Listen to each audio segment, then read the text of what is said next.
ये रात का पिछला पहर था। असगर अली के कमरे से सिसकियों और रोने की आवाज़ें आ रही थी, जो सर्दी की खामोश हवा में गूंजकर कमरे की चारदीवारी में कैद हो रही थी। वो बिस्तर पर औंधे मुंह पड़ी थी, तकिया आंसुओं से भीग चुका था और उसके बिखरे हुए बाल उसके टूटे हुए सपनों की तरह उदास लग रहे थे।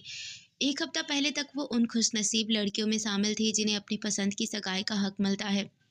ये रिश्ता उसने अपने माता-पिता की मर्ज़ी के खिलाफ प्रेम और बगावत के जज़्बे के साथ तय किया था।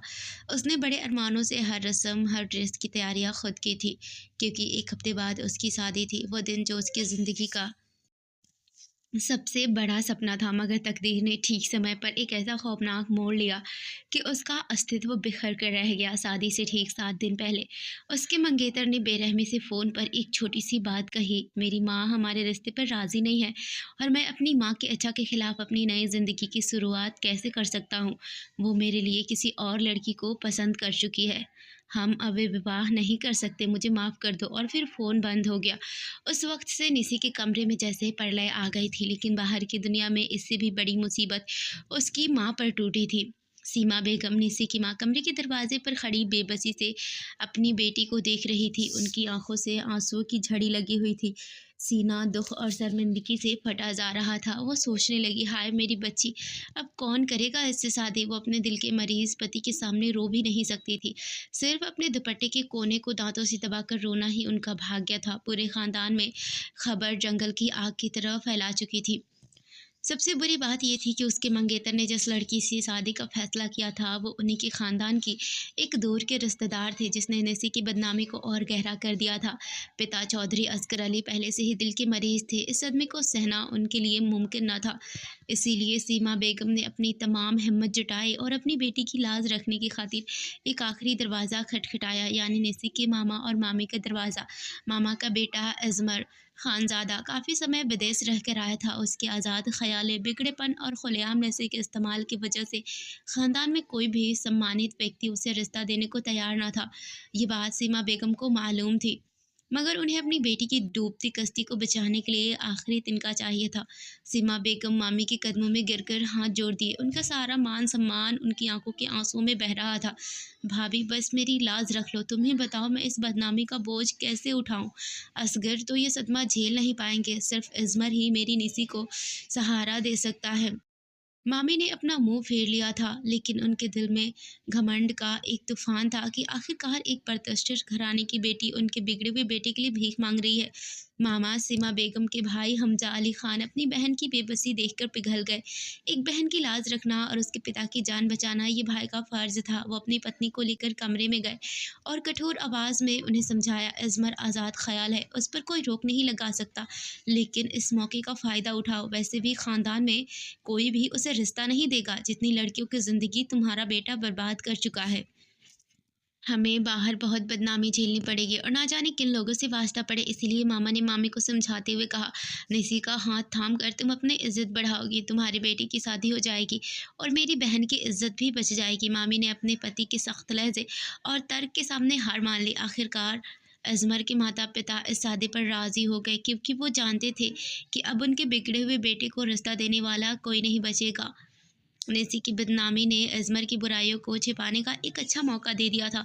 जब निसी को ये खबर मिली कि उसका निकाह अज़मर खानज़ादा से तय हुआ, तो कमरे में छाए गम के बादल थोड़े छँट गए। वो जानती थी कि अज़मर खानज़ादा गुस्से वाला और अपनी ही दुनिया में खोया रहने वाला इंसान है, मगर उसका वो डैशिंग पर्सनैलिटी जो उसने कभी-कभार ख़ानदान के फंक्शन में देखा था, उसने उसके दिल में एक अनदेखी उम्मीद जगा दी। उसने खुद को समझाया कि शायद ये कुर्बानी उसे प्रेम का हक दिला दे। वो इस बात से बेखबर थी कि जिस कुर्बानी को वो नया सपना समझ रही थी, वो दरअसल उसकी ज़िंदगी की सबसे बड़ी आज़माइश की महज शुरुआत थी। निकाह की तारीख जल्द तय कर दी गई ताकि ख़ानदान में और ज़्यादा बातें ना बने। ख़ानदान में हर कोई यही समझ रहा था कि निसी अपनी पसंद की सज़ा काट रही है और उसे अज़मर जैसे बिगड़े हुए शख्स से ही शादी करनी चाहिए।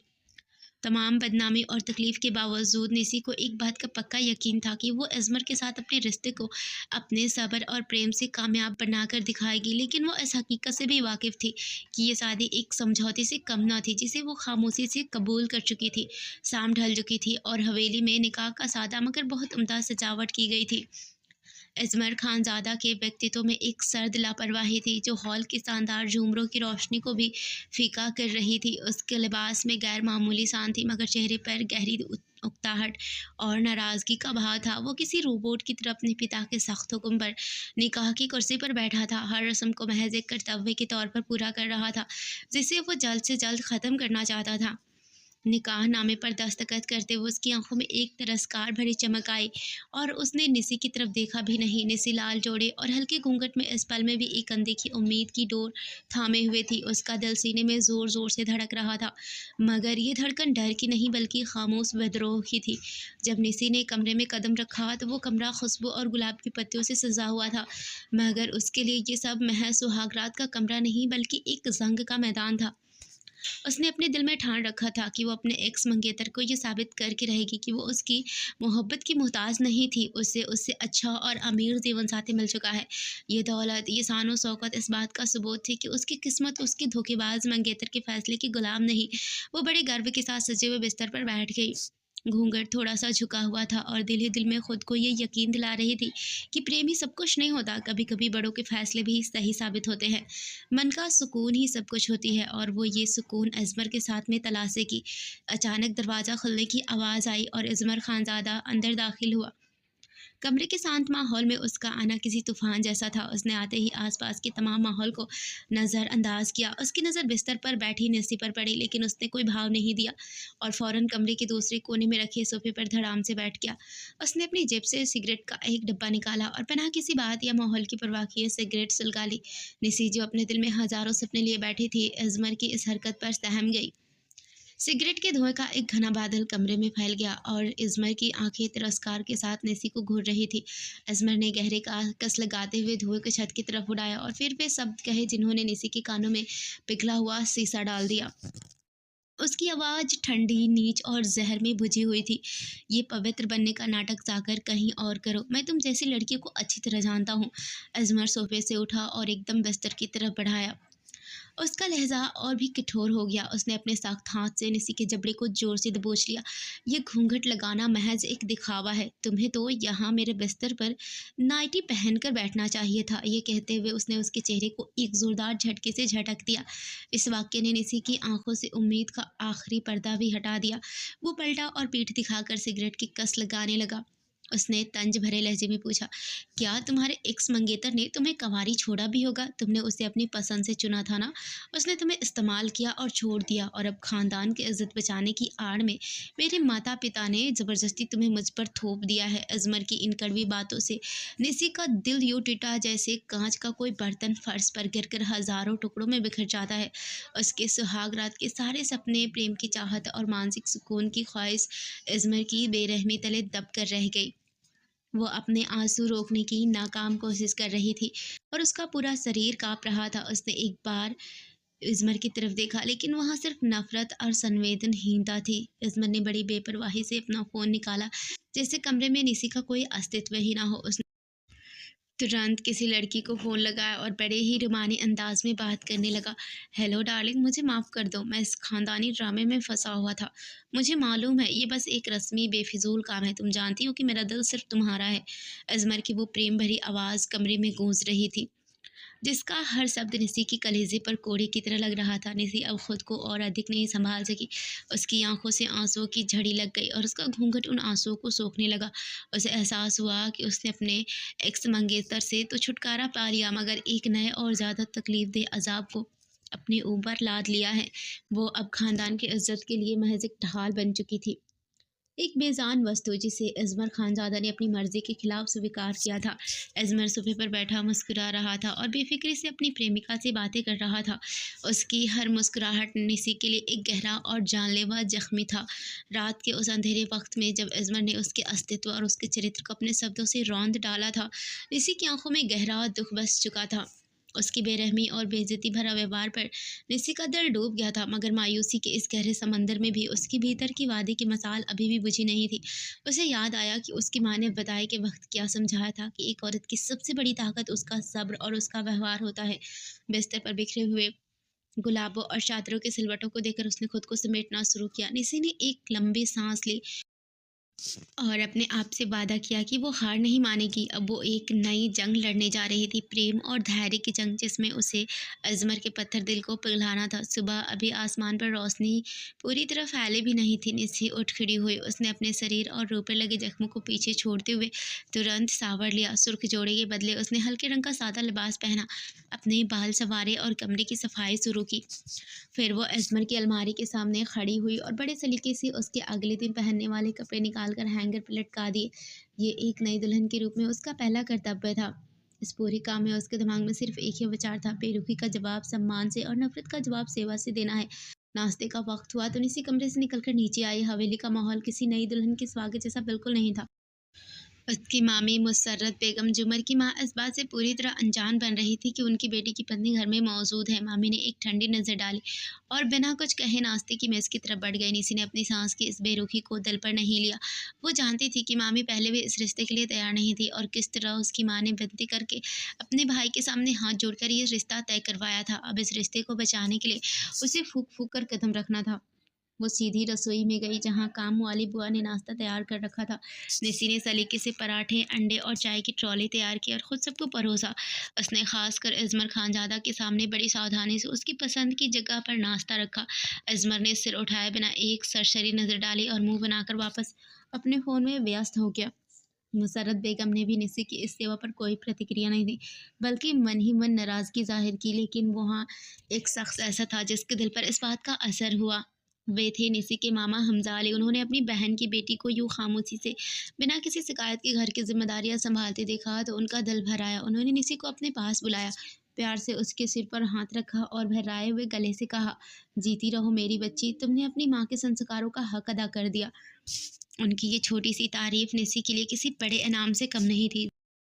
अजमर और मुसर्रत बेगम ने इसी तारीफ पर तुरंत मुंह बनाया, जैसे निसी का ये काम महज एक नाटक या दिखावा हो। दूसरा दिन पहले दिन से ज़्यादा मुश्किल था। निसी ने सुबह उठकर कमरे की सफाई और अजमर के कपड़ों का इंतजाम करने के साथ ही उसकी तमाम व्यक्तिगत चीज़ें जो बिखरी हुई थी सलीके से लगा दी। अजमर को अक्सर सर दर्द रहता था और निसी को ये पता था। दोपहर के वक्त जब सब अपने अपने काम में व्यस्त थे, निसी ने खुद रसोई में जाकर अजमर के लिए ख़ास तौर पर एक स्वादिष्ट सूप तैयार किया। जब अजमर दफ्तर से थका हारा वापस आया और अपने कमरे में दाखिल हुआ तो निसी ने धीरे से दरवाज़ा खटखटाया। आपके लिए सूप बनाया है, उम्मीद है आपको पसंद आएगा, इससे सिर दर्द में आराम मिलता है। अजमर की आंखों में हैरानी और नाराज़गी का मिला जुला भाव था। उसने सूप की तरफ देखा, फिर निसी की तरफ। उसने एक तिरस्कार भरी मुस्कुराहट के साथ जवाब दिया, मोहब्बत का नाटक शुरू। निसी का दिल एक पल के लिए टूटा, मगर उसने अपने चेहरे पर कोई भी भाव आने नहीं दिया। उसने आहिस्ता से जवाब दिया, बस ये मेरा कर्तव्य है और आप थके हुए लग रहे हैं। बिना किसी बहस के वो कमरे से बाहर निकल गई। अजमर ने भले ही उसके सामने सूप नहीं पिया, मगर निसी ने देखा कि जब वो कुछ देर बाद वापस कमरे में आई तो सूप का प्याला खाली था। उसने अपने दिल में खुदा का शुक्रिया अदा किया, क्योंकि वो जानती थी कि सब्र की दीवार एक दिन में नहीं बनती। उसने इस पूरे व्यवहार में खुद को एक सेवेदार की तरह रखा, ये जानते हुए कि यह निस्वार्थ सेवा एक दिन अजमर के दिल में उसकी जगह बनाने की पहली सीढ़ी बनेगी। ये 2 दिन निसी के लिए एक कठिन परीक्षा थे, जहाँ उसने खामोशी से खानदान के हर सदस्य का अपमान बर्दाश्त किया। उसका संकल्प दृढ़ था कि वो इस नफरत और ठंडेपन को एक दिन अपने प्रेम की शक्ति से बदल देगी। अगली सुबह नाश्ते की मेज़ पर एक अजीब सी खामोशी छाई थी। अजमर हमेशा की तरह अखबार और फ़ोन में खोया था। मुसर्रत बेगम चाय का कप थामे हर चीज़ को आलोचना की नज़र से देख रही थी। निफ्टी ने महसूस किया था कि इस घर में मामा हमजा अली के अलावा कोई उससे बात नहीं करता। अपने हिम्मत जुटाकर निसी ने मामा की तरफ देखा और कोमल आवाज़ में कहा, मामा जी, अगर आप आज्ञा दें तो क्या मैं आज माँ के घर जा सकती हूँ? निसी का ये सवाल उस खामोशी में एक पत्थर की तरह लगा। अजमर ने पहली बार फ़ोन से नज़र हटाकर निसी की तरफ देखा। उसकी आंखों में नाराज़गी और तिरस्कार साफ झलक रहा था, जैसे निसी ने कोई बहुत बड़ी मांग कर दी हो। मगर इससे पहले कि अजमर कुछ कहता, मामा जी ने बड़ी ममता और प्रेम से जवाब दिया, हाँ बेटी, क्यों नहीं, तुम बिल्कुल जाओ। शादी के बाद तो तुम भी गए नहीं हो, ये तुम्हारा अधिकार है। निसी के चेहरे पर पहली बार एक सच्ची मुस्कुराहट आई। मामा जी की ये बात सुनकर मुसर्रत बेगम का चेहरा सख्त हो गया। वो बिना कुछ कहे मुंह बनाकर अपने कमरे में चली गई। उनकी नाराज़गी ने निसी को फिर याद दिलाया कि वो इस घर में उसकी हैसियत क्या है। शाम के वक्त जब निसी जाने के लिए तैयार हुई तो मामा जी ने अजमर को आवाज़ दी और शालीनता से कहा, बेटा, अपनी पत्नी को तुम उसके मायके छोड़ कर आओ। शिष्टाचार तो यही कहता है कि तुम भी साथ जाओ और अपनी बुआ से अच्छे से मिलकर उन्हें तसल्ली दो। अजमर का चेहरा गुस्से से लाल हो गया। उसे ये सब एक बोझ महसूस हो रहा था जो उस पर ज़बरदस्ती डाला जा रहा था। लेकिन पिता के सामने उसने कोई बहस नहीं की और गुस्से में गाड़ी की चाबी उठा ली। जब वे दोनों निसी के घर पहुंचे तो निसी की माँ की आंखों में अपनी बेटी को देखकर आंसू आ गए। उन्होंने अपने जज्बातों को काबू किया और अजमर का गर्मजोशी से स्वागत किया। निसी की माँ ने इज़मर को बहुत प्यार से खाना खिलाया और उसे कुछ उपहार भी दिए, जिनमें एक कीमती कश्मीरी शॉल और चांदी की एक कलम शामिल थी। इज़मर ने उपहार तो ले लिए, मगर उसके व्यवहार में अब भी वही ठंडापन और बेरुखी कायम थी। इज़मर ने बेरुखी से बता ली, मगर उपहारों की गुणवत्ता और उनके ऊंचे स्तर ने उसके मन में एक हल्का सा प्रभाव छोड़ा था, जिसमें रिश्तों की गरिमा साफ झलक रही थी। अगले दिन जब निसी वापस हवेली पहुंची तो सब कुछ सामान्य लग रहा था, मगर मुसर्रत बेगम इज़मर की माँ के होश उड़े हुए थे। वो निसी के बढ़ते हुए सच्चाई, मेहनत और दया से सख्त परेशान थी। खास तौर पर निसी को नमाज पढ़ते देखना और घर के तनावपूर्ण माहौल में भी उसका शांत रहना उनके लिए असहनीय था। उनके लिए नेसी का शांत होना इस बात का सबूत था कि वो कोई बड़ी साजिश रच रही है। मुसर्रत बेगम ने नाश्ते के तुरंत बाद इज़मर को अपने कमरे में बुलाया। दरवाज़ा बंद करते ही उनका चेहरा गुस्से और चिंता से बिगड़ गया। तुम्हें मालूम है इज़मर, तुम्हारी ये नई नवेली दुल्हन क्या कर रही है? उन्होंने फुसफुसाते हुए कहा। इज़मर ने लापरवाही से जवाब दिया, क्या कर रही है? बस वही पुराने नाटक, सबको प्रभावित करने की कोशिश। नहीं, ये सिर्फ नाटक नहीं। मुसर्रत बेगम ने अपने सीने पर हाथ मारते हुए कहा, ये जादू टोना कर रही है। इज़मर ने हैरानी से अपनी माँ की तरफ देखा। क्या कह रही है आप माँ? हाँ, मैंने खुद अपनी आंखों से आधी रात को उसे छत पर जाते देखा है, और वो कमरे में भी अजीबो-गरीब दुआएँ वज़ीफ़ा कर रही थी। वो तुम पर काबू पाने की कोशिश कर रही है ताकि तुम्हारा सारा ध्यान मुझसे हटकर खुद पर कर ले। हकीकत ये थी कि निसी अपनी माँ की नसीहत पर अमल करते हुए तमाम ज़ुल्म और अपमान के बावजूद खुदा से जुड़ रही थी। वो दुआ कर रही थी और सब्र और अच्छे व्यवहार की बर्दाश्त की तौफ़ीक के लिए कर रही थी कि किसी जादू टोने के लिए। इस्मत ने अपनी माँ की बात सुनकर एक लंबी साँस ली। वो खुद निसी को जादूगरनी नहीं मानता था, लेकिन निसी की एक आदर्श अज़मर के अंदर ये बेस बो दिया कि निसी का ये सेवा भाव महज उसे वश में करने की एक सोची समझी साजिश है। मुसर्रत बेगम ने और ज़ोर देते हुए कहा, देखो, इसका उद्देश्य तुम्हारी मोहब्बत पाना नहीं, बल्कि इस घर पर मालकिन बनकर राज करना है। इसलिए अपने घर वालों से कीमती तोहफे लाकर तुम्हें प्रभावित कर रहे, इसे कहो कि ये सेवा और रस्म रिवाज का नाटक बंद करे और वो करे जो इसका असली काम है, यानी सिर्फ नौकरों की तरह रहना। अज़मर अपनी माँ की बातों पर पूरी तरह यकीन तो नहीं कर पाया, लेकिन निसी की बेदाग व्यवहार ने उसे उलझन में डाल दिया था। वो अपनी माँ के दबाव में आ गया कि शायद वो ठीक कह रही है। मुसर्रत बेगम की जहरीली बातों ने इज़मर के निसी के प्रति और अधिक सकी और कठोर बना दिया। उसने तुरंत रसोई में जाकर निसी को हुक्म दिया कि वो काम वाली बुआ का हाथ बटाए।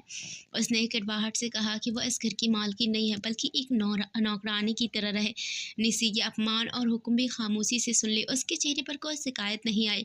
उसके लिए ये सब उसके धैर्य की दीवार का एक और पत्थर था। उसने फैसला कर लिया था कि वो अज़मर और मुसर्रत बेगम के तमाम तानो तिरस्कार और जुल्म के बावजूद घर के सारे कर्तव्य गरिमा के साथ निभाएगी। निसी ने एक नौकरानी के तौर पर काम करना शुरू कर दिया। सुबह सबसे पहले उठना, घर की सफाई करना, नाश्ता सजाना और हर छोटे बड़े काम में बुआ की मदद करना। हालांकि मुसर्रत बेगम का व्यवहार हमेशा उसे नीचा दिखाने वाला ही रहता था। ये तो जादू है ना, जाओ बर्तन धोने में भी वही जादू दिखाओ। मुसर्रत बेगम ने एक दिन तंज कसते हुए कहा। निसी ने बिना किसी शिकायत या विरोध के सिर झुकाकर उनकी आज्ञा मान ली। उसके चेहरे पर एक गहरा सुकून था जो किसी भी तूफान से बड़ा था। जुमर रोजाना ये मंजर देखता था। वो भले ही निसी से बात नहीं करता था, लेकिन उसकी आंखें निसी के हर काम का बारीकी से मुआयना कर रही थी। उसने देखा कि निसी को जिस काम के लिए भी कहा जाए वो बिना किसी बहस के उसे बड़ी कुशलता और सलीके से पूरा कर देती है। हालांकि वो उसे अपनी माँ के कहने पर जादूगरनी या साजिश समझ रहा था, मगर उसे इस बात का कोई सबूत नहीं मिल रहा था कि निसी ये सब दिखावे के लिए कर रही है। निसी ने अज़मर के प्रति वही सम्मान और सावधानी बरकरार रखी जो एक पत्नी को अपने पति के लिए रखनी चाहिए, और कभी भी अपने अधिकारों को लेकर कोई शिकायत नहीं की। एक दोपहर अज़मर का सिर दर्द से फटा जा रहा था। उसने गुस्से में नौकर को दवा लाने का हुक्म दिया, मगर उससे पहले ही निसी खामोशी से कमरे में दाखिल हुई। उसके हाथ में गर्म काढ़ा था जिसे उसने बड़ी प्यार और सलीके से बनाया था। ये पुराने समय का घरेलू नुस्खा है, इससे सिर दर्द में तुरंत आराम मिलेगा, निसी ने कोमलता से कहा और काढ़ा मेज पर रखकर तुरंत बाहर चली गई। अजमर ने पहले तो उसे शक की नज़र से देखा कि शायद वो कोई नई साजिश हो, लेकिन असहनीय दर्द के कारण उसने वो काढ़ा पी लिया। आश्चर्यजनक रूप से कुछ ही देर में उसका सर दर्द कम होने लगा। इस घटना के बाद अजमर की बेरुखी में हल्का सा नरमी पैदा होने लगा। उसे याद आया कि कैसे उसने सुहाग रात की रात निसी का बुरी तरह अपमान किया था। उसके बाद भी वो हमेशा उसके साथ बेरुखा और बेरहम रहा। रहा, मगर निसी का व्यवहार कभी नहीं बदला।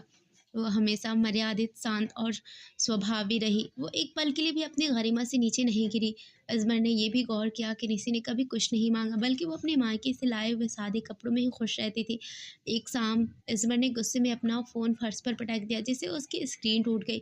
जब वो दफ़्तर चला गया, तो निसी ने चुपके से वो फ़ोन ठीक करवाया और उसमें उसके सभी ज़रूरी नंबर और फ़ाइल वापस बहाल करवाई। जब इज़मर वापस आया और अपना फ़ोन सही सलामत पाया, तो वो दंग रह गया। उसे याद आया था कि उसने ये फ़ोन किसी को ठीक करने के लिए नहीं दिया था और उसकी माँ का भी ये काम नहीं था। वो निसी से पूछना चाहता था, मगर उसके अहंकार ने उसे रोक लिया। इस खामोश सिवा ने अज़मर के दिल में एक बड़ा सवाल खड़ा कर दिया। अगर वो साजिश रच रही थी, तो बिना किसी स्वार्थ के ये सब क्यों कर रही है? निसी ने ज़ुल्म और तिरस्कार को खुद पर हावी नहीं होने दिया। वो जानती थी कि उसकी खामोशी और सेवा उसके चरित्र की सच्चाई साबित करेगी। उसकी हर सलीकेमंदी अज़मर की गलतफ़हमियों और मुसर्रत बेगम की साजिशों के सामने एक अभेद दीवार बन रही थी। निसी के व्यक्तित्व में अब एक ऐसी सुंदरता पैदा हो गई थी, जो उसके दुःख को नहीं, बल्कि उसके आत्मसम्मान को दर्शाती थी। यही वो चीज़ थी जो अज़मर के दिल में ऐसी हलचल पैदा कर रही थी, जिसे वो खुद समझ नहीं पा रहा था। निसी की खामोश सेवा और अडिग गरिमा अज़मर के लिए एक अनोखी पहेली बन चुकी थी। उसकी माँ मुसर्रत बेगम भले ही उसे बार-बार याद दिलाती रहती कि निसी एक चालाक औरत है, मगर हर बीतते दिन के साथ अज़मर का दिल इस बात को झुठलाने लगा था। मुसर्रत बेगम लगातार अज़मर को यही पट्टी पढ़ाती रही कि निसी एक चालाक औरत है, जो उसे वश में करने का नाटक कर रही है। लेकिन हर रोज़ का अनुभव अज़मर की गलतफ़हमियों की जड़ों को खोखला कर रहा था। वो निसी द्वारा उसके टूटे हुए फ़ोन को ठीक करवाने की बात को याद करता है, उसके हाथों से बने काढ़े के आराम को महसूस करता है और उसके उस सलीके को देखता है, जहाँ वो एक पल के लिए भी अपने कर्तव्य से पीछे नहीं हटी थी। इन एहसासों ने उसे अंदर ही अंदर कचोटना शुरू कर दिया था और अब वो निसी के अतीत के सच को जानने पर मजबूर हो गया। एक शाम हमजा अली मामा जी और अजमर खानजादा बैठक में बैठकर बिजनेस मामलों पर बात कर रहे थे। बातों बातों में मामा जी ने बड़ी चतुराई से निसी का जिक्र छेड़ दिया, ताकि अजमर को कोई शक ना हो। निसी मेरी बहन की बच्ची है, बहुत ही संस्कारी और सलीकेदार। उस बेचारी पर बहुत जुल्म हुआ है। हमजा अली ने एक गहरी आह भरी। इस्मर ने लापरवाही का नाटक करते पूछा, जुल्म? कैसा जुल्म? यही कि उसकी पसंद की सगाई टूट गई। मामा जी का चेहरा दुख से भर गया। तुम्हें सब नहीं मालूम बेटा, लोगों ने खानदान में जो बातें फैलाई वो सच नहीं है। निसी ने जिस लड़के को पसंद किया था, वो हमारा दूर का रिश्तेदार ही था। वो शुरू में बहुत सच्चा लगता था, लेकिन वो बहुत कमज़ोर इरादे का आदमी निकला। निसी के पिता की बीमारी की खबर सुनकर उस लड़की की लालची माँ ने तुरंत रिश्ता तोड़ दिया। उनका ख़्याल था कि असगर अली का निधन हो जाएगा तो उन्हें दहेज नहीं मिलेगा और वे मुसीबत में फंस जाएंगे। मामा जी ने एक लंबी सांस ली और आगे कहा, बात सिर्फ रिश्ता टूटने तक रहती तो भी ठीक था, मगर उस लड़की की माँ ने अगले ही दिन खानदान में ये झूठी अफवाह फैला दी कि निसी का किरदार ठीक नहीं है। उन्होंने अपनी लालच और जल्दबाजी में की गई दूसरी शादी की शर्मिंदगी छिपाने के लिए निसी को बदनाम कर दिया। असगर भाई की हालत ये खबर सुनकर नाजुक हो गई थी और सीमा, निसी की माँ ने तो अपनी बच्ची की जान और इज्जत बचाने के लिए तुम्हारी माँ के सामने हाथ जोड़े थे। ये सुनकर इस्मर के हाथ में सिगरेट ठिठक गई। बदनामी और टूटी से गाय के पीछे की असलियत सुनकर उसके दिमाग में सुहाग रात वाला वो खौफनाक मंजर घूमने लगा। क्या तुम्हारे एक्स मंगेतर ने तुम्हें कवारी छोड़ा भी होगा? उसके अपने ही शब्द उसे भाले की तरह चुभने लगे। उसे एहसास हुआ कि वो न केवल एक निर्दोष लड़की का अपमान कर रहा था, बल्कि उन लोगों की झूठी कहानियों पर यकीन कर रहा था, जिन्होंने उसे इतनी तकलीफ दी थी। जब इज़मर अपने कमरे में आया, तो उसकी आंखों में गहरी बेचैनी थी। उसने निसी को देखा, जो बिस्तर की चादर बदल रही थी। उसके पहनावे में वही गरिमा थी और चेहरे पर वही खामोशी। जिस सुकून को वो अब तक शक की निगाह से देखता था, आज उसे उस सुकून के पीछे छिपा हुआ गहरा दुख और बेगुनाही साफ नजर आ रही थी। उसे याद आया कि कैसे उसकी माँ मुसर्रत बेगम ने निसी पर जादू टोना का झूठा इल्ज़ाम लगाया था, सिर्फ इसलिए कि वो खुदा की इबादत कर रही थी और घर के काम सलीके से निभा रही थी। इस्मर को अपनी माँ की बातों पर अब रत्ती भर भी भरोसा नहीं रहा। उसने तुरंत अपने एक पुराने दोस्त को फ़ोन किया, जो उस खानदान के करीबी लोगों को जानती थी। बातों बातों में उसने निसी के एक्स मंगेतर के परिवार के बारे में जानकारी ली। उस दोस्त ने भी इसी बात की पुष्टि की कि सगाई टूटने की असली वजह दहेज का डर और लड़की की माँ की जल्दबाजी थी। उसने ये भी बताया कि निसी को बदनाम करने की साजिश पूरे खानदान में आम थी, मगर अक्सर लोग खामोश रहे। सच्चाई जानकर अजमर को ऐसा महसूस हुआ जैसे उसके पैरों के नीचे से ज़मीन खिसक गई हो। उसे अपनी की गई बेरुखी याद आने लग गई। सच्चाई जानकर अजमर के शरीर में एक सिहरन दौड़ गई। उसे अपने ही शब्द याद आए, तुम जैसी लड़कियों को सुहागरात पर घूंघट नहीं, नाइटी पहननी चाहिए। उसे गहरा पछतावा हुआ कि उसने कितनी बेरहमी से एक बेकसूर लड़की के चरित्र पर कीचड़ उछाला था। निसी के साथ हुए अन्याय की हकीकत जानकर वो बुरी तरह बेचैन हो गया। वो सोफे पर धड़ाम से बैठ गया और सिर अपने हाथों में थाम लिया। उसे महसूस हुआ कि वो सिर्फ निसी का ही नहीं बल्कि एक मासूम इंसान के सम्मान का हत्यारा बन रहा था। उस रात वो सिगरेट पीता रहा और उसका मन लगातार एक ही सवाल पूछता रहा, क्या मैंने एक बेकसूर और लाचार लड़की से शादी करके उसे दुनिया का सबसे बुरा पति दिया है? निसी का खामोश सब्र अब उसे कोई साजिश नहीं बल्कि उसकी आंतरिक शक्ति का प्रतीक लग रहा था। ये वो पल था जब अजमर के दिल में नफरत की दीवार में पहली बड़ी दरार पड़ चुकी थी। अजमर के दिल में निसी के प्रति सहानुभूति तो पैदा हो गई थी, मगर उसका अहंकार उसे खुलकर माफी मांगने की इजाजत नहीं दे रहा था। वो निसी से अब भी रूखेपन से पेश आता था, मगर उसकी आंखों में अब पहले जैसा तिरस्कार नहीं था। इसी कशमकश के बीच हवेली में एक खौफनाक घटना घटी जिसने इज़मर की ज़िंदगी और नेसी के साथ उसके रिश्ते को एक नया मोड़ दे दिया। एक शाम इज़मर बिजनेस मीटिंग से वापस आ रहा था कि अचानक उसकी गाड़ी एक तेज़ रफ्तार ट्रक से टकरा गई। हादसा खतरनाक था और इज़मर को तुरंत अस्पताल ले जाया गया। खबर हवेली पहुंची तो कोहराम मच गया। मामा हमजा अली तुरंत अस्पताल की तरफ भागे। मुसर्रत बेगम अजमर की माँ बेटे के हादसे से परेशान तो थी, लेकिन उनके व्यवहार में एक अजीब स्वार्थ था। उसी शाम उनकी एक बहुत अमीर सहेली की बेटी की शादी थी, जिसमें जाना उनके लिए सामाजिक प्रतिष्ठा का मामला था। बेटा तुम परेशान मत हो, हमजा वहाँ है ही और निस्सी भी है तो वो संभाल लेगी। मुसर्रत बेगम ने जल्दी जल्दी तैयार होते हुए कहा, मैं बस थोड़ी देर के लिए जा रही हूँ, वरना लोग क्या कहेंगे कि अजमर की छोटा सा एक्सीडेंट हुआ और मैं अपनी सहेली की रस्म भी भूल गई। अजमर की माँ ने अपनी बेटी की हालत देखने के बावजूद अस्पताल में रुकने के बजाय लोगों के दिखावे के लिए शादी में जाना बेहतर समझा। उन्होंने निसी की तरफ एक अपमानजनक निगाह डाली और कहा, तुम यहीं रहना और अपने पति की देखभाल करो, अगर तुम्हें सच में इस घर की मालकिन बनना है। ये कहकर वो अपना कीमती जोड़ा पहनकर निकल गई। अब निसी अकेली थी। उसके सामने अजमर था जो गंभीर रूप से जख्मी था और मामा जी थे जो सदमे से बेहाल थे। निसी ने एक पल के लिए भी डरा या घबराहट वो खुद पर हावी नहीं होने दिया। उसके चेहरे पर वही खामोशी, गरिमा और संकल्प था। उसने तुरंत स्थिति को संभाला। सबसे पहले उसने मामा जी को तसल्ली दी और उन्हें दवा देकर आराम करने के लिए मनाया। फिर उसने डॉक्टरों से अजमर की हालत की पूरी जानकारी ली। वो रात भर जागकर अजमर के जख्मों की देखभाल करती रही, समय पर दवाएं दी और एक कुशल नर्स की तरह उसका ख्याल रखा। अजमर जो पहले कुछ घंटों तक बेहोश था, जब होश में आया तो उसने अपने सिरहाने निसी को बैठे देखा। उसके चेहरे पर गहरी थकान थी, मगर आंखों में निस्वार्थ चिंता थी। अजमर को याद आया कि उसकी माँ कहाँ है और उसे ये भी याद आया कि उसने निसी को शादी की रात क्या क्या अपशब्द कहे थे। उसके कानों में अपने ही वो कठोर शब्द गूंजने लगे। निसी की निस्वार्थ सेवा ने अजमर के अहंकार की इमारत को हिलाकर रख दिया। ये पहली बार था जब अजमर खानजादा को अपने क्रूरता पर पछतावा हो रहा था। तीसरे दिन जब मामा हमजा अली कुछ देर के लिए घर गए तो अस्पताल में निसी और अजमर अकेले थे। अजमर दर्द से कराह रहा था। निसी ने तुरंत उसकी दवा का इंतजाम किया और बड़े प्यार से उसके माथे पर हाथ फेरा। अजमर ने पहली बार निसी का हाथ पकड़ लिया। उसने कमजोर आवाज में पूछा, तुम्हें यहाँ रहने की क्या जरूरत है? निसी ने सादगी से जवाब दिया, आप मेरे पति हैं। इस वक़्त आपको देखभाल की सबसे ज़्यादा ज़रूरत है। मेरी माँ क्यों नहीं आई? अजमर ने पूछा। किसी ने मुसर्रत बेगम की बुराई करने के बजाय केवल सच कहा। वे एक ज़रूरी रस्म में गई है। अजमर ने आँखें बंद कर ली और उसे अपनी माँ के स्वार्थ का गहरा एहसास हुआ। उसने दोबारा निसी का हाथ थामा और पूछा, निसी तुम इतनी अच्छी क्यों हो? उसके लहज़े में अब शक नहीं बल्कि शर्मिंदगी और पछतावा था। जब शाम को मामा जी अस्पताल पहुँचे तो अजमर ने दृढ़ता से उनकी ओर देखा। ये वो पल था जब अजमर पहली बार निसी के पक्ष में खड़ा था। उसने मामा जी से कहा कि जब वे घर जाए तो माँ से साफ कह दे कि वे अब निसी का अपमान ना करे। निसी के त्याग और निस्वार्थ सेवा ने अजमर के दिल पर वो असर डाला था जो कोई शब्द नहीं डाल सकता था। अब प्रेम की ये जंग जीत की ओर अपना पहला कदम बढ़ा चुकी थी। अजमर अस्पताल से घर आ चुका था, मगर उसके शरीर के जख्मों से ज़्यादा गहरे जख्म उसके ज़मीर पर थे। वो जान चुका था कि निसी एक निर्दोष लड़की है जिसका सम्मान उसने खुद पैरों तले रौंदा था। तब भी मुसर्रत बेगम कमरे में दाखिल हुई। इज़मर बिस्तर पर लेटा था और निसी उसे दवा देने आई थी। उन्हें देखते ही मुसर्रत बेगम ने निसी पर हमला बोल दिया। ये सब क्या तमाशा है? निसी तुमने इज़मर को मेरे खिलाफ भड़काया है। क्या क्या पट्टियाँ पढ़ाई है तुमने इसे? मेरी सहेली की शादी के बारे में शिकायत की है ना? निसी ने खामोशी से दवा का गिलास इज़मर की तरफ बढ़ाया। उसका चेहरा बिल्कुल शांत था। नहीं मामी जान, मैंने इज़मर से आपके बारे में कोई बात नहीं की।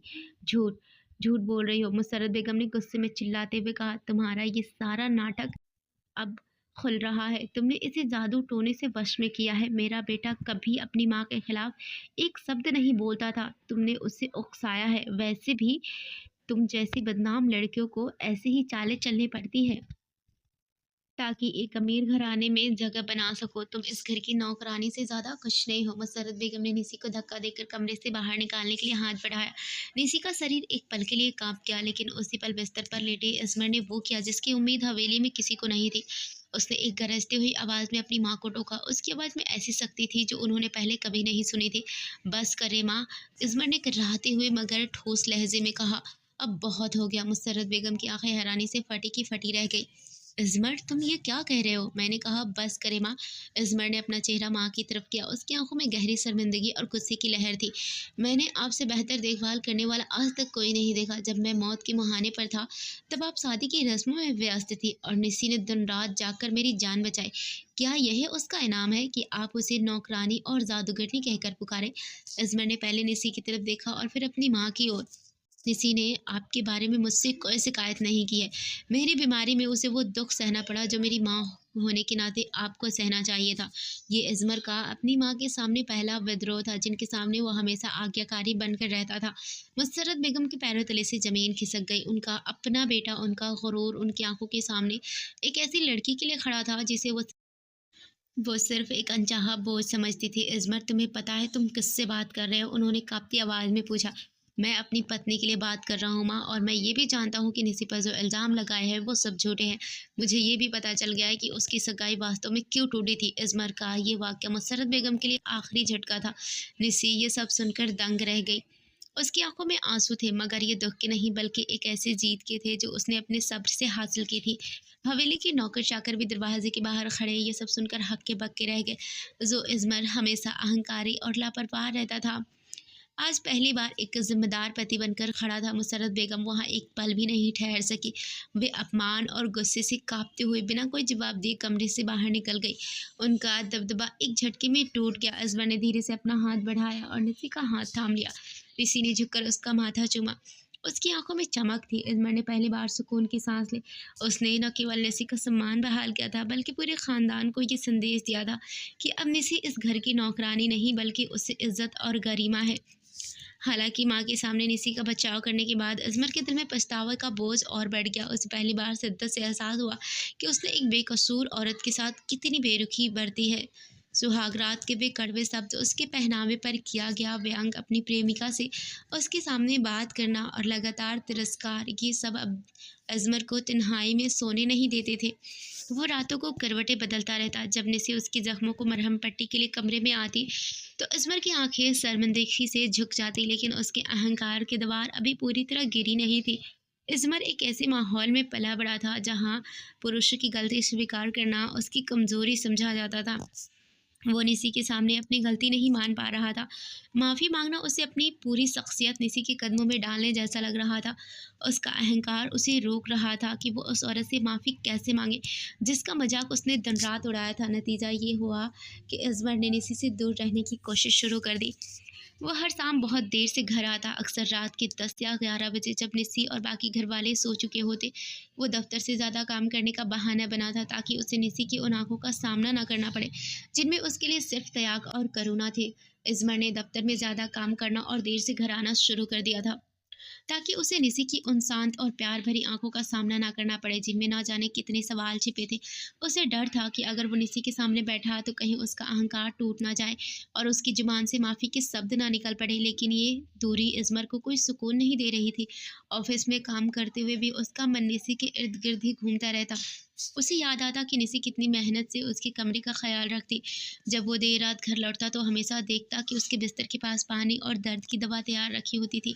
एक रात तो उसने देखा कि निसी ने दरवाजे की कुंडी इस तरह सेट की थी कि अजमर को दस्तक ना देनी पड़े और किसी की नींद खराब ना हो। निसी की ये खामोश मोहब्बत अजमर के लिए किसी सजा से कम नहीं थी। एक रात अजमर करीब 2 बजे घर आया। उसने दरवाज़ा खोला तो देखा कि कमरे में हल्की रोशनी जल रही थी। निसी बिस्तर पर नहीं बल्कि सोफे पर बैठी किताब पढ़ रही थी। वो उसका इंतज़ार कर रही थी। इज़मर की नज़रें शर्मिंदगी से झुक गई। उसने अपने अहंकार को बचाने के लिए तल्ख़ी से पूछा, तुम अभी तक जाग रही हो? निसी ने कोमलता से किताब बंद की और मुस्कुराते हुए कहा, बस नींद नहीं आ रही थी। आप बहुत थके हुए लग रहे हैं। इज़मर बिना कुछ कहे वॉशरूम चला गया क्योंकि वो आंखें नहीं मिला पा रहा था। जब वो वापस आया तो निसी पानी और दवाई लिए खड़ी थी। उसने कोई सवाल नहीं किया, वो इतनी देर से क्यों आया? निसी की ये खामोशी इज़मर को और भी ज़्यादा कचोट रही थी। वो चाहता था कि निसी उस पर चिल्लाए, उससे झगड़ा करे ताकि उसे भी पलटकर गुस्सा करने और अपना अहंकार बनाए रखने का मौका मिले। पर निसी के शब्द ने उसे निहत्था कर दिया था। अजमर सो नहीं सका। वो पीठ फेर कर लेटा अपनी पुरानी क्रूरताओं को याद करता रहा। उसे डर था कि अगर उसने माफ़ी मांगी तो कहीं निसी उसे कमज़ोर न समझ ले या उसकी पुरानी गलतियों का जवाब तिरस्कार से ना दे। निसी अब उसके लिए उसकी अपनी गलतियों का आईना बन चुकी थी। वो जितना उससे दूर भागने की कोशिश करता निसी के साथ की और उसका सब्र उतना ही उसके दिल में गहरा उतरता जाता। वो अपनी गलतियों को मानने की कगार पर खड़ा था, पर उसका अहंकार उसे रोकते हुए था। दूसरी ओर अजमर द्वारा निसी का पक्ष लेना मुसर्रत बेगम के अहंकार पर एक ऐसा जख्म था जो कभी भरने वाला नहीं था। निसी के बढ़ते सम्मान ने मुसर्रत बेगम को अंधी नफरत में धकेल दिया था। उन्हें किसी भी कीमत पर निसी को अपने बेटे की जिंदगी और इस हवेली से बाहर निकालना था।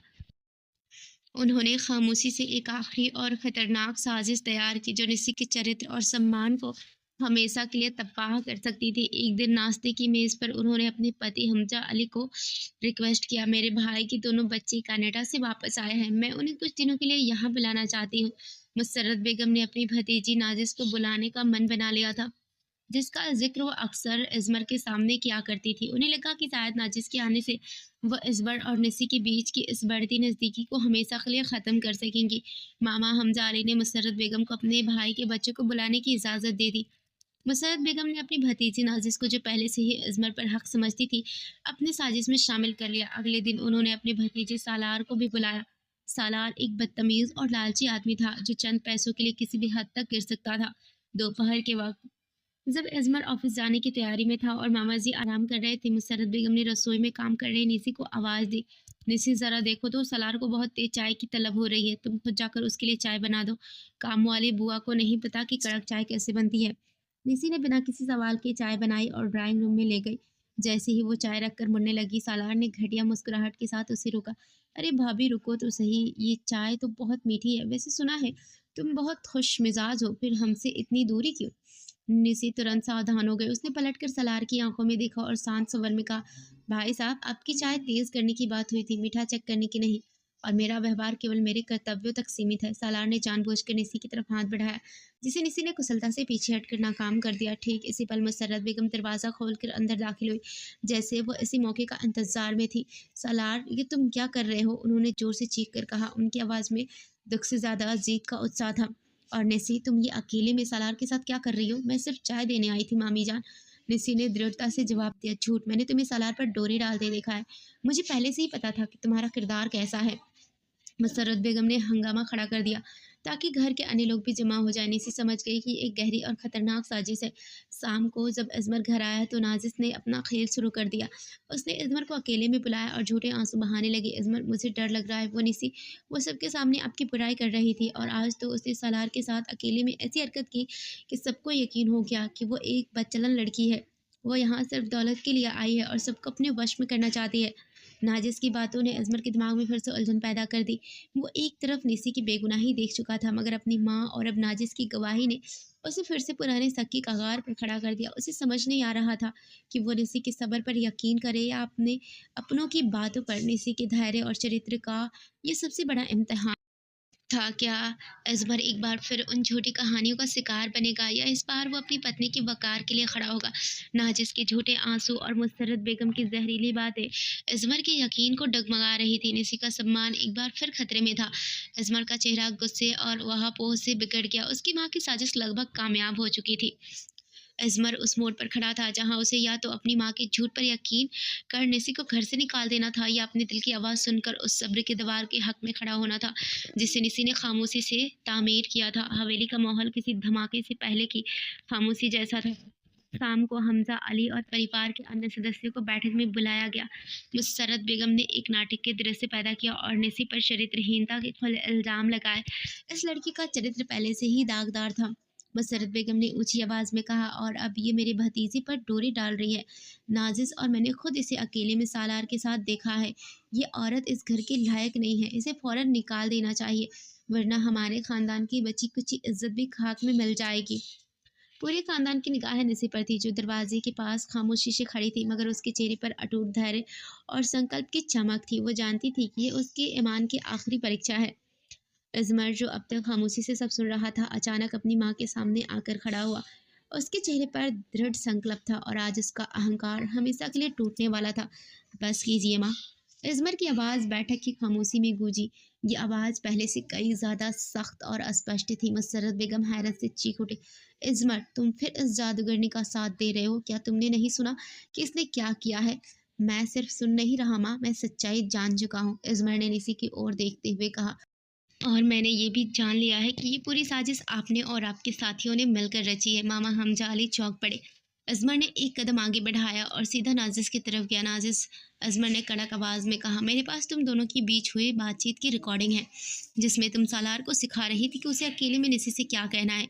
तुमने झूठ को सच साबित करने के लिए मेरी पत्नी के चरित्र पर कीचड़ उछाला। दरअसल अज़मर को पहले से ही कुछ गलत होने का अंदेशा हो गया था, इसीलिए उसने रिकॉर्डिंग का इंतज़ाम कर लिया था।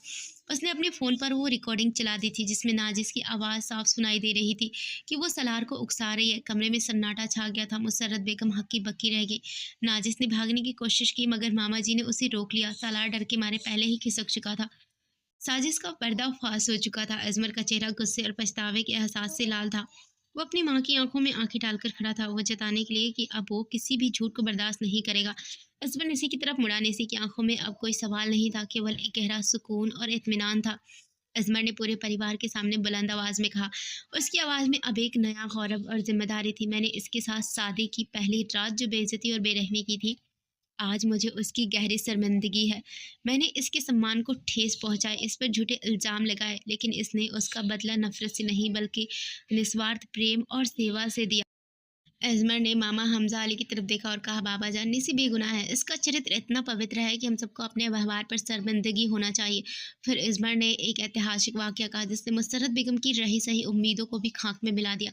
उसने निसी का हाथ थामकर उसे सबके सामने खड़ा किया और कहा, "आज मैं सबके सामने ऐलान करता हूँ कि निसी मेरी पत्नी है और इस घर की इज़्ज़त है। आज के बाद अगर किसी ने भी इसके चरित्र या इसके अतीत के बारे में कोई बात की, तो मैं उसे अपने परिवार का हिस्सा नहीं मानूँगा।" इस्मर के इस साहसी स्वीकार ने उसके अहंकार को हमेशा के लिए तोड़ दिया, मगर बदले में उसे सच्चा मानसिक सुकून दिया। निसी की आंखों से खुशी के आंसू बह निकले। उसका धैर्य रंग लाया था। मुस्तरद बेगम के चेहरे पर हार और गुस्से का मिला जुला भाव था, मगर अब उनका जादू खत्म हो चुका था। अगले दिन हवेली में एक नई शांति थी। मुस्तरद बेगम अपनी हार और शर्मिंदगी के कारण कमरे तक सीमित हो गई थी। नाजिस और शालार को हमजाली ने तुरंत घर से निकाल दिया था। ये सब निसी के सब्र की जीत और इज़मर के पश्चाताप का परिणाम था। इज़मर निसी को लेकर कमरे में आया। उसका हाथ अब भी निसी के हाथ में था। वो बिस्तर पर बैठा और निसी के सामने झुक गया। उसके चेहरे पर पिछली क्रूरताओं का गहरा पछतावा था। उसने आंखों में आंसू भरकर निसी की तरफ देखा और अपने अहंकार की आखिरी दीवार भी गिरा दी। निसी, उसकी आवाज़ काँप रही थी, "मैं तुमसे हर गलत काम और व्यवहार के लिए माफ़ी माँगता हूँ। मैंने सुहागरात को तुम्हारे साथ जो अमान्य व्यवहार किया, जो अपमान किया, उसके लिए मेरे पास शब्द नहीं है। मैंने तुम्हारे चरित्र पर कीचड़ उछाला है, तुम्हें बदनामी की सज़ा दी, जबकि तुम सिर्फ़ एक मासूम लड़की थी। मेरा अहंकार मुझे खुद ही खा रहा था।" निसी ने धीरे से ज़ुमर का हाथ थाम लिया। उसकी आँखों में कोई शिकायत नहीं थी, सिर्फ़ बेइंतहा मोहब्बत थी। उसने कहा, "मैंने आपको उसी दिन माफ़ कर दिया था, अज़मर, जिस दिन मैंने आपकी आँखों में मेरे अपमान के बदले एक पल की शर्मिंदगी देखी थी।" अजमर ने निसी के माथे को चूमा। ये चुंबन केवल एक रस्म नहीं, बल्कि अटूट विश्वास और प्रेम की स्वीकृति थी। "तुमने मुझे सिर्फ माफ़ नहीं किया निसी, तुमने मुझे नफ़रत के चंगुल से आज़ाद किया है। मेरी माँ की साजिशें और मेरा गुस्सा, इन सब की जड़ में मेरा खोखला अहंकार था। तुम्हारे सब्र और निस्वार्थ सेवा ने मुझे एक बेहतर इंसान बना दिया।" अजमर ने निसी को पहली बार दिल से गले लगाया। निसी जानती थी कि आज उसका पति सिर्फ उसका प्रेमी नहीं बना था, बल्कि एक नेक इंसान बन चुका था। उस रात उनके कमरे में केवल गुलाबों की खुशबू नहीं थी, बल्कि भरोसा और शांति की महक फैली हुई थी। अजमर ने निसी को अपनी ज़िंदगी में न केवल पत्नी का दर्जा दिया, बल्कि अपने दिल के सिंहासन पर भी बिठाया। अब वो निसी का रक्षक था और निसी उसके जीवन की सबसे बड़ी शक्ति। ये कहानी हमें सिखाती है कि सब्र और नेक व्यवहार दुनिया की सबसे बड़ी ताकत है, जो पत्थर जैसे दिल और सबसे बड़ी साजिश को भी हरा सकती है।